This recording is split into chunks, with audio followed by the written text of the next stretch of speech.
The year is 1603, a pivotal moment in British history. Queen Elizabeth I, the last Tudor monarch, has died, leaving no direct heir to the throne. England, now in need of a new ruler, looks to its closest relatives. Enter James Stuart, King of Scotland, a man with royal blood and ambition. I am Elizabeth's cousin, the closest heir to the English throne with a legitimate claim. James's journey south was a grand procession, filled with pageantry and celebration. He was welcomed by cheering crowds, eager to see their new monarch. He was crowned King James I of England in a lavish ceremony. This was a momentous occasion, marking the union of two great kingdoms. For the first time, England and Scotland shared a monarch, a significant step towards unity. I am eager to unite my two kingdoms to bring peace and prosperity to both. I believe in the divine right of kings, that my authority comes directly from God. God has chosen me to rule, and I must fulfill this divine mandate. However, he faced opposition from the English Parliament, who were wary of his absolutist views. They were concerned about his belief in absolute monarchy and the potential erosion of their power. Despite these challenges, James's reign saw a period of relative peace and stability, a testament to his diplomatic skills. One of his most enduring legacies was overseeing the translation of the Bible into English. This translation became known as the King James Bible, a cornerstone of English literature. It is still widely used today, influencing countless generations. This era also witnessed the ill-fated attempt by Guy Fawkes to blow up Parliament in 1605, a dramatic event that has echoed through history. James I, the first Stuart King of England, was a scholar, a man of letters who valued knowledge and learning above all else. He was more comfortable in the library than on the battlefield, preferring the company of books and manuscripts to that of soldiers and generals. He inherited a kingdom still reeling from religious turmoil, a nation divided by faith and ideology. The Reformation had divided Europe, creating deep rifts between Catholics and Protestants that seemed impossible to bridge. England was caught in the middle of this religious conflict, with tensions running high and communities divided. James tried to steer a middle course, attempting to find a balance that would keep both sides happy. He wanted to appease both Catholics and Protestants, but this proved impossible as neither side was willing to compromise. He faced constant plots and conspiracies, with factions on both sides seeking to undermine his rule. The Gunpowder Plot of 1605 was the most famous of these, a dramatic attempt to blow up the Houses of Parliament. Despite the turmoil, James's reign was a time of cultural flourishing. The arts thrived, with music, literature, and theatre reaching new heights. William Shakespeare, the greatest playwright in the English language, wrote some of his most famous plays during this time, contributing to a golden age of English drama. James's reign also saw the beginning of English colonization in America, a significant expansion of English influence overseas. The first permanent English settlement, Jamestown, was founded in Virginia in 1607, marking the start of a new era. This marked the start of England's rise as a global power, setting the stage for the vast British Empire that would follow. Charles I, James I's son, inherited his father's belief in the divine right of kings. This belief held that the king was chosen by God and was answerable only to God, not to his subjects or any earthly authority.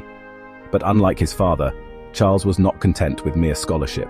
He was determined to put these beliefs into practice and rule with absolute authority.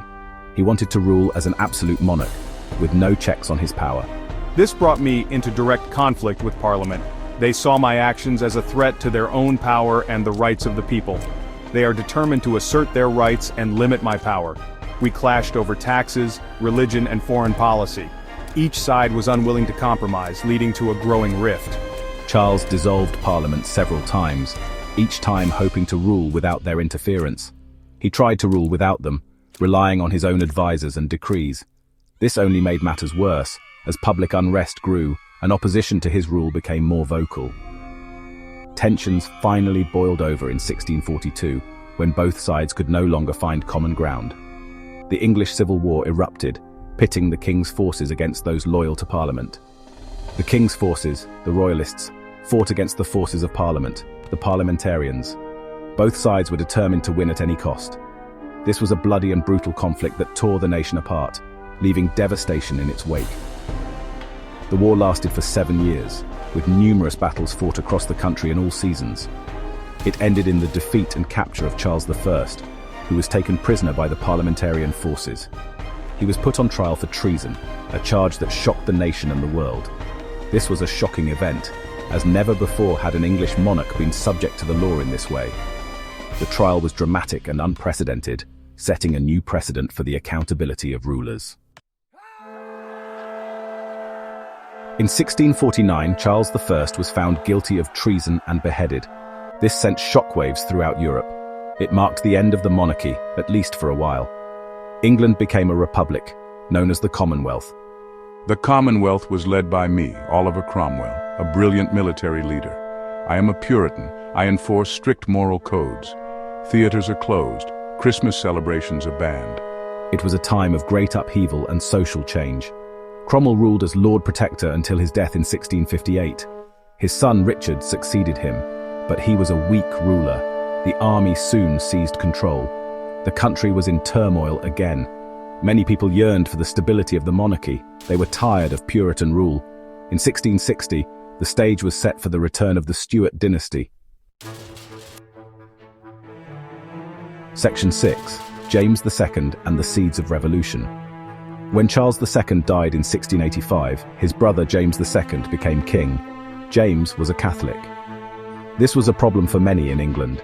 They feared a return to Catholicism. They remembered the religious conflicts of the past. James was determined to promote Catholicism. He appointed Catholics to important positions in government and the army.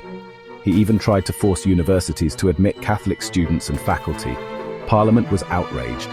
They saw James's actions as a threat to their authority and to the Protestant religion.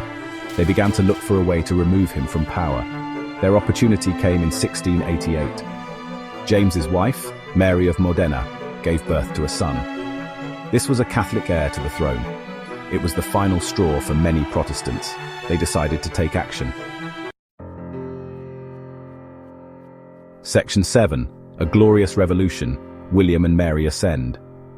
Parliament invited William of Orange, James II's Protestant son-in-law, to invade England.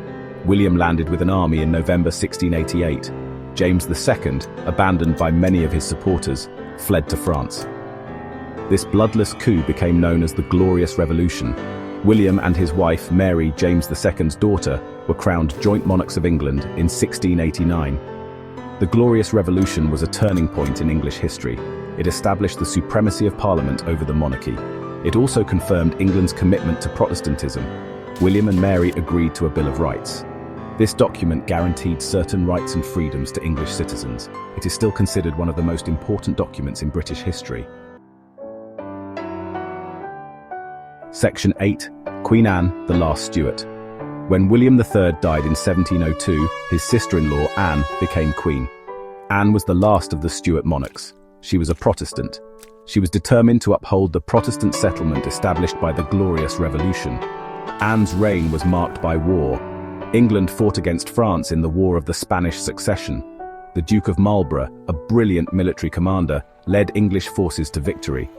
Anne's reign also saw the formal union of England and Scotland in 1707. The two countries became one kingdom, Great Britain. This union was a significant achievement. It helped to create the United Kingdom as we know it today. Anne was a popular ruler. She was known for her piety and her devotion to her people. She suffered from ill health throughout her life. She died in 1714, leaving no heir. Section 9. Legacy of the Stuarts, Triumph and Turmoil. The Stuart dynasty came to an end with the death of Queen Anne. It was a dynasty marked by both triumph and turmoil. The Stuarts presided over a period of great cultural and intellectual ferment, but they also faced challenges from religious conflicts, political upheavals, and wars. The Stuarts left a lasting legacy on Britain. They helped to shape the nation's identity and its place in the world. Their story is a reminder of the complexities of power, the importance of religious tolerance, and the enduring power of the monarchy in British life.